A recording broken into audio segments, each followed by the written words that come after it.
कि बादशाह किसे बनाया जाए। जैसे ही अरसलान का इंतकाल हुआ, इधर शहीद किया गया, उधर दमिश्क जामा में, उधर दमिश्क की सरजमीन से एक नौजवान उठा और उठते उठते मिस्र का गवर्नर बनता हुआ नजर आ रहा था। और जब गवर्नर मिस्र बना, उन्होंने ऐसा चाल चली, ऐसे इस्लाम के आईन के नीचे कुरान को सामने रख के, हदीस रसूलुल्लाह सल्लल्लाहु अलैहि वसल्लम को सामने रख के, मुस्तफा की जिंदगी, मुस्तफा का अखलाक और किरदार अपने सरिये से लोगों के सामने रखा। जब इंसाफ लोगों के सामने रखा, लोग गर्विदा होते चले गए और एक फौज ऐसी तैयार हुई कि बैतुल मुकद्दस के सामने 1 लाख फौज लेकर हजरत सुल्तान सलाहुद्दीन अय्यूबी आए हैं। और उधर फिलिस्तीन बैतुल मुकद्दस की हिफाजत के लिए यहूद और नसारा ने मिलकर अल्लाह अकबर 6 लाख ईसाई जमा कर चुके हैं। अब क्या मुकाबला है, एक तरफ 1 लाख है, एक तरफ 6 लाख है। 6 लाख के ज्यादा है, 1 लाख कम है। लेकिन तारीख अगर उठा करके देखें,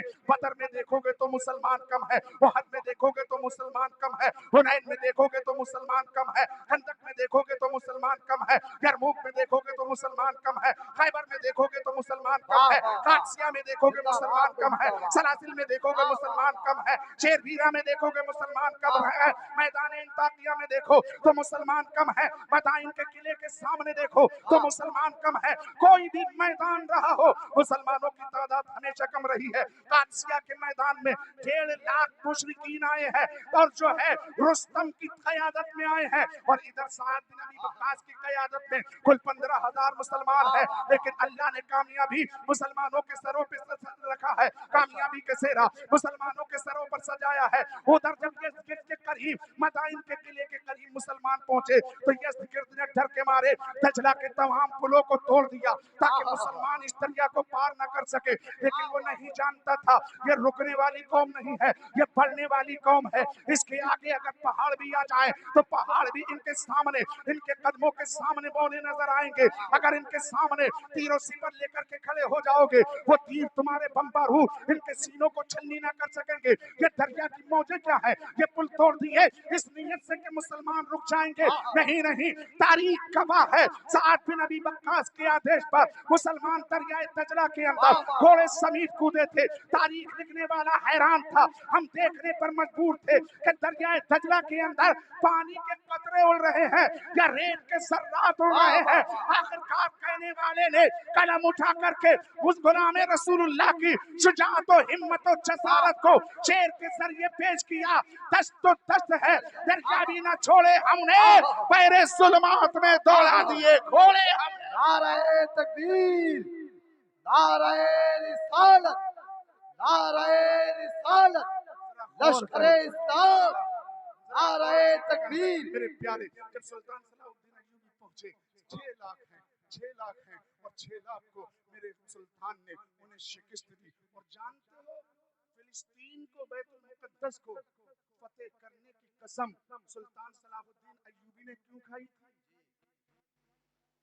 फिलिस्तीन का जो हाकिम था, जो बादशाह था, हुज्जाज इकराम का काफिला जा रहा था, तो उस बादशाह के आदेश पर अल्लाह अकबर उसकी फौज ने हाजियों को पकड़ा था और हाजियों से कहा था, हे मोहम्मद के गुलामों, तुम बहुत कहते हो कहीं भी परेशानी में हो, हमारे नबी हमारी मदद करेंगे। अगर तुम्हारा नबी जिंदा है तो बुलाओ अपने नबी को, मदद के लिए पुकारो। ये कह करके उस जालिम ने तमाम मुसलमानों के सर तन से जुदा कर दिए थे, हाजियों को कत्ल कर दिया था। जब ये इत्तला हजरत सुल्तान सलाहुद्दीन अय्यूबी तक पहुंची थी, जानते हो 1 महीना तक सुल्तान सलाहुद्दीन अय्यूबी की पीठ जमीन पे न लगी थी, बिस्तर पे नहीं लेटे थे। पूरी पूरी रात एक जो है एक पल्ली थी खेमे में, उससे टेक लगा करके खड़े रहते थे। असहाब कहते थे हुजूर लेट जाइए, आप फरमाते थे मैं कैसे आराम कर सकता हूँ, जिसने मेरे नबी को गाली दी हो, जिसने मेरे नबी की शान में गुस्ताखी की हो।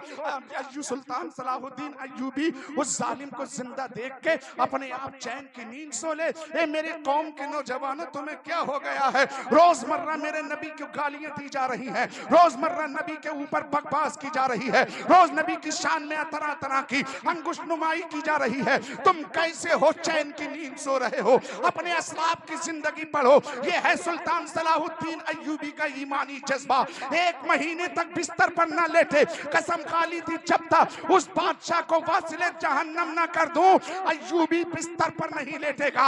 और जब अल्लाहु अकबर फिलिस्तीन फतेह हुआ, बैतुल मुकद्दस के ऊपर इस्लाम का झंडा नस्ब किया गया, और जब उस पर फिलिस्तीन के बादशाह को जब सुल्तान सलाहुद्दीन अय्यूबी के सामने पेश किया गया, जितने भी जनरल थे, जितने भी वुज़रा थे, जितने भी अमीर थे, उन तमाम को सुल्तान सलाहुद्दीन अय्यूबी ने रिहा कर दिया। लेकिन जब वो सामने आया तो तलवार मयान से निकाली। तारीख गवाह है, मुअर्रिख लिखता है, उस वक्त सुल्तान सलाहुद्दीन अय्यूबी की आंखों से ऐसा महसूस हो रहा था, खून नहीं बल्कि जैसे शोले निकलते हो, अंगारे निकलते हो। तलवार गर्दन पे रखी और फरमाया था, ए बादशाह तू क्या बकता है मेरे नबी की शान में? अरे मेरे नबी की तो शान बड़ी अजमत वाला है, उन्हें तुझ जैसे को मारने के लिए आने की जरूरत नहीं है। देख, मोहम्मद ने अपने कुत्ते को तुझे कत्ल करने के लिए भेज दिया है।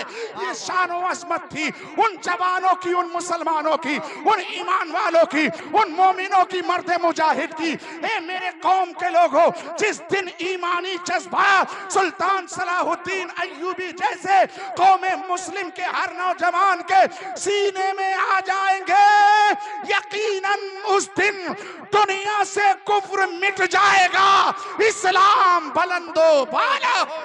नारे तकबीर, नारे रिसालत, नारे रिसालत, नारे रिसालत, फैजाने गौसे आज़म। वला तहिनु वला तहज़नु व अंतुम ला अलौना इन कुंतुम मोमिनीन। गम न कर, परेशान न हो, तू कामयाब है। शर्त है कि मोमिन बनना। मोमिन किसे कहते हैं? उसको कि जो नबी की बात माने, नबी के इरशाद को माने, नबी के हुक्म को माने और नबी से सबसे ज्यादा मोहब्बत करे। ला युमिनु अहदुकुम हत्ता अकूना अहब्बा इलैहि मिन वालिदिही व वलदिही वन नासि अजमाइन। तुम में उस वक्त तक कोई मोमिन नहीं हो सकता कब तक, यहाँ तक कि अपनी औलाद से, अपने माँ बाप से, अपनी जान से, अपने बीवी बच्चों से, अपने रिश्तेदारों से, अपने दोस्तों अहबाब से, दुनिया की हर शय से ज्यादा मुझसे मोहब्बत ना करे। और रब खुद कुरान में फरमाता है, फला व रब्बिका ला युमिनून। अल्लाह उनको ईमान वाला मानता ही नहीं। हदीस को लोग इनकार कर सकते हैं, साहब ये ज़ईफ है, ये वो है, लेकिन ये तो कस्से नस्से कतई है। फला व रब्बिका ला युमिनून, अल्लाह उन्हें ईमान वाला ही नहीं मानता, मोमिन ही नहीं जानता। किसको? हत्ता युहक्किमू, यहाँ तक कि अपने दरमियान में मेरे नबी तुम्हें हाकिम न बना लें, तुम्हारी बात मानने वाले ना बने। जब तक आपकी बात नहीं मानेंगे, अल्लाह उन्हें ईमान वाला नहीं मानेगा। अब फैसला तुम्हारे हाथ में है कि तुम कितने बड़े मोमिन हो, कितने बड़े ईमान वाले हो। जज्बा ईमानी दिल में पैदा करना है तो मेरे नबी की बात पर अमल करना होगी, मुस्तफ़ा की शरीयत पर।